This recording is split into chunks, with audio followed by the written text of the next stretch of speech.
one thing I wanted to talk about with Comics Creator Con that we didn't get into is you got some incredible guests coming this year, like Yeah, on the no, this is, website. like, really awesome. I was it was cool because, like, I did go to Eddie Con in Pittsburgh. Okay. Was this Uh, after? this was after the first show. Okay. It was over the summer, and that's where I was like, "You know what? These are these are my people, kind of like indie where I wanna be in the indie world," and I was like, "I gotta go out there and, like, put Was my, it, I would have loved to gone to that show. You know, it's funny, it's like I did not, and I feel bad about this, like, I think my indie card should be taken away, but I did not know how good the cartoonist kayfabe channel was until, the incident happened with Ed Yeah. Piskor. I was aware of him as a creator, but I never, and I was aware of that channel, but I never watched it. And then sadly, when he, passed away, I started watching the show and I was like, I can't believe I was never watching this channel because it is so good. Like, I'm glad I have years to catch up on. Like, I've been watching, here and there, some of the older ones and stuff. But man, I think it's Mark Maron who says, you know, I'm late to the table on I this, was late to the table. Yeah. but he's like, "You're never late to the table. You go find it, and now with content, you're like, it's awesome, and you go Yeah. dig through it, you keep going, and you're just joining the rest of the group, and But it's how was the tone at the show? Was it like people like like were it was not I happy, mean, but like, it was a there was a somber tone to it. It was definitely it okay. was more it was, it was like in a VFW, which was kinda cool and Pittsburghy, Yeah. and, it was mellow. It was what it was. They Yeah. get their first con out there, and I'm really excited for the next one and see how they grow as well as another indie creator show as well. But no, it was cool to go out there because then a couple people that had been at my show were there as well, and they were telling Okay. everybody else how cool the show was. And so then, like, Eddie's family's like, "Hey, can we come to the show?" And I was like, "Yes, you can come to the show." And That's then, awesome. then Jim Rugg and Tom also reached out to me as well, and we're like, "Hey, can we come to the show?" And I met Dean Haspiel, at Terrificon, and then Matty Keene was like, "Hey, do you want this guy to come to the show?" And so we chatted as well, and then, Jim Lawson, he was at the first show, and Oh, he was cool. amazing. And I was Jim's like, "Jim, great. you can come to my show anytime you Oh, want." Jim Lawson's great. Yeah, I've had Yeah. him at my show a couple times. But I did want to, like, part of the show is I want it to kinda have an educational element or, like, half convention, half conference so that the creators can kinda get something out of it as well. So Yeah. it was important to me to bring in Mike Martz, the editor-in-chief of Mad Cave, and also bring in Heather Antos, the editor over at IDW, Yeah. because I want people to talk with editors as well. Like, I want, creators to kind of like you said, like, when you left your show inspired and everything like that, like, you left Mice. That's my major goal is I want the creators that come to Indie Comics Creator Con to have an amazing time, hopefully make some money, but also just leave jazzed and being like, "I need to get home and I need to start drawing my next comic book now, Yeah, because 'Cause I'm right. gonna come back to IC3 next year, and I'm gonna have to need new stuff, or I'm gonna have to go to my next indie show," and like that. So that's a huge, huge, huge element of the show is is to kind of have an educational element to it. Conferencey and, you make connections, you network, like Drink and Draw was amazing. Having all the different everybody having their inks everywhere and their pens and pencils and drawing and you just people were collabing and fresh artwork was out there and they're like, look what I'm doing. This is the comic book I'm doing with so and so. So yeah, it's a huge element and I call it the vibe, but that's part of the vibe. Yeah, I love that. Are you doing panels at the show too? Like, I didn't look as to see if there was any programming. Yes, we have so on Friday, because people are allowed to load in on Friday. We're gonna do like a creator own like round table, kind of like a powwow for an hour where we kind of just like figure out one problem for indie creators. Be like, hey, what's the biggest problem that we're dealing with? And let's start to brainstorm an answer to it and like kind of just have like a conference among the creators. There'll be that on Friday. But then we have paneling all day during the show, Oh, and Jamie Jones is the head of that. And the goal is our focus is panels that matter. Like what it's awesome to talk to Jim Lawson about his historic career with Turtles and all these amazing things, and but like I want something more to happen out of that. Like how can Jim help you be a better creator? Yeah, like how did Jim get that gig on Turtles? Like that's the stuff creators are looking for, that kind of knowledge and different ways to break in, because you always hear the stories about how like no one breaks in the same way, so it's always interesting to hear all the Yeah, stories and how and the people panels did. last year were solid and amazing, and we had, Rocco Jerome was the head of that, and he was part of the Cosmic Lion booth as well, and he put a lot of work into those, and they were really good, and it was like cartoonists and creators, and we had some really good panels last year. But again, like the whole name of the game is how do we make it better? I Yeah. mean, you know how it is. It's like we got this thing right here. Like I'm trying to. I would love to get to 300 creators, have a 2-day show.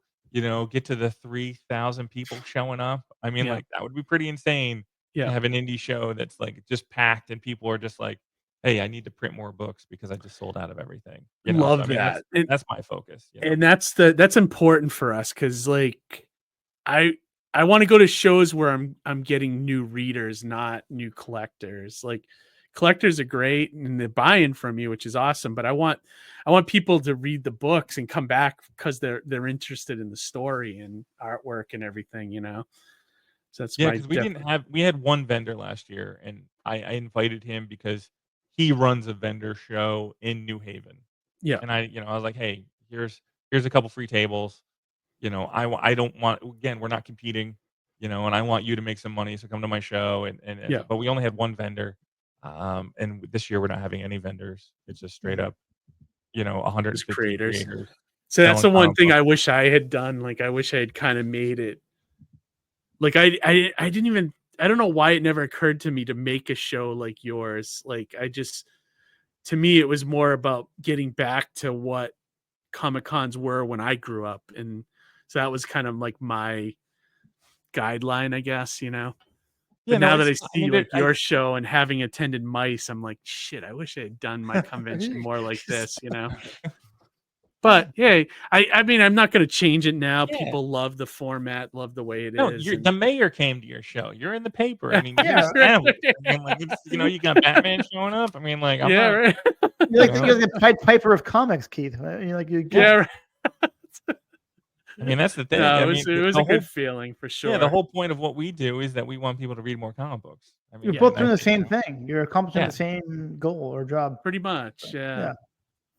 But yeah, no, I'm really excited to be part of your show and get back to like that feeling I had at Mice, which I think will definitely Yeah, happen. I was And really impressed with I didn't again, I'm new. I grew up in New York, but with the part of New York I grew up in, we only went south. Nobody came this way to Connecticut. Everybody stays away from 95. I didn't realize it as a kid, but nobody wants to be on 95. You know? Because it's now when true. I head back to New York, I'm like, I don't want to be on 95. I don't want to go that way. But I I didn't realize how cool of how cool of a comic book scene New England has. Like I like New England has a pretty solid comic book scene of creators I think and so. shows and comic book shops. Like it's solid and it's awesome to be part of now. Yeah.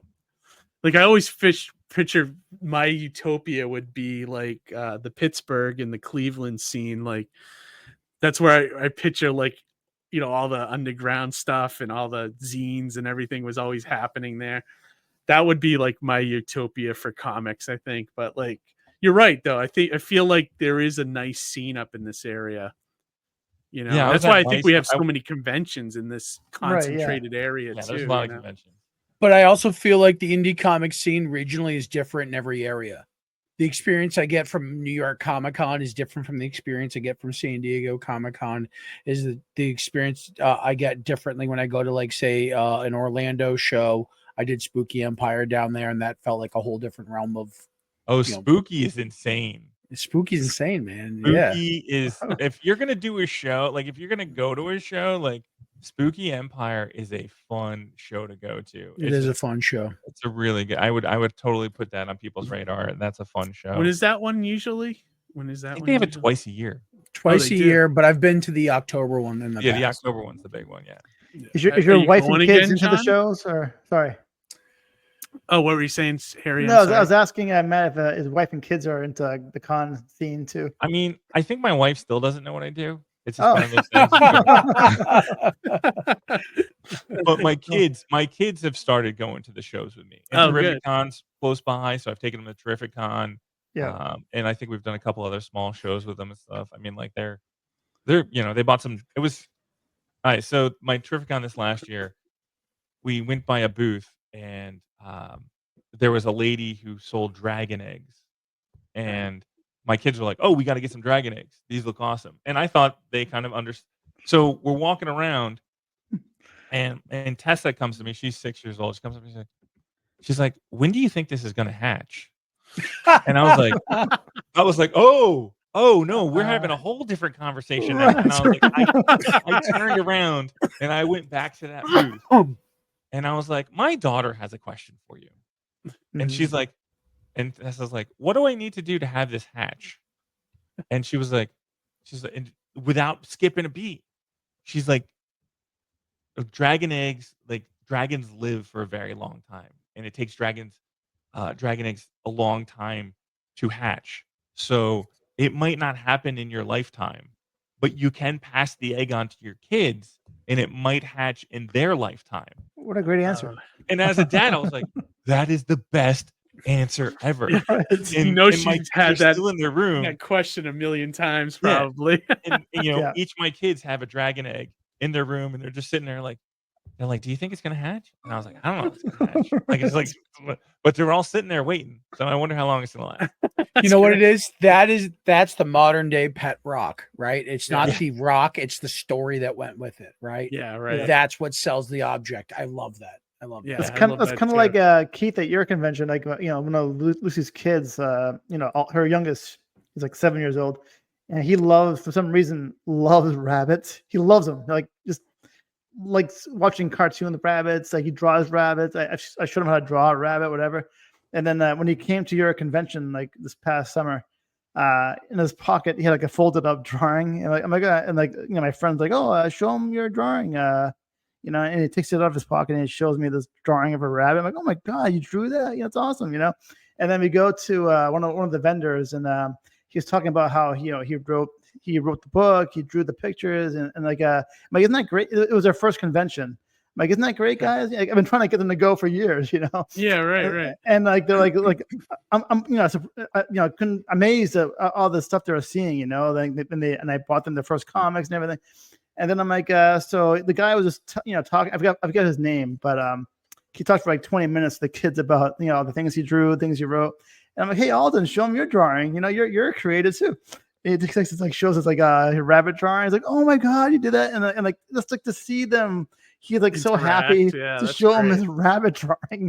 That's awesome. But That's an they're experience that Yeah, will exactly. stay with them. It's exactly. great. So and they're excited about the show, and they want to come next year. So Yeah, I'm Awesome. working So it really works. hard to get more high school students to come Mhm. to the show.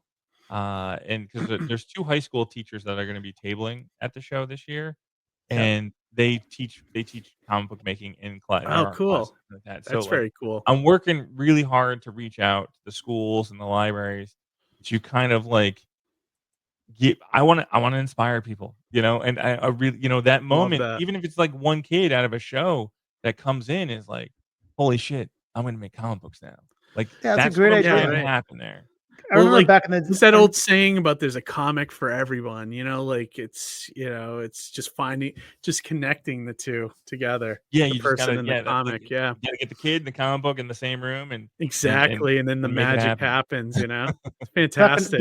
when I was a kid, there's a guy that came like a children's book, author or creator or whatever, and he came to our school. He wrote us a book, and then he showed us how to make our own little books, and nobody cared. I mean, I kind of I'm pretty creative, I'm an artist, and I draw all the time.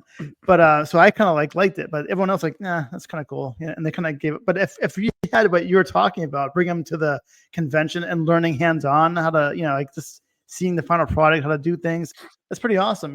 Like I think more kids would be interested in, right. That again, another memorable thing. They can see like tangibly what they can do.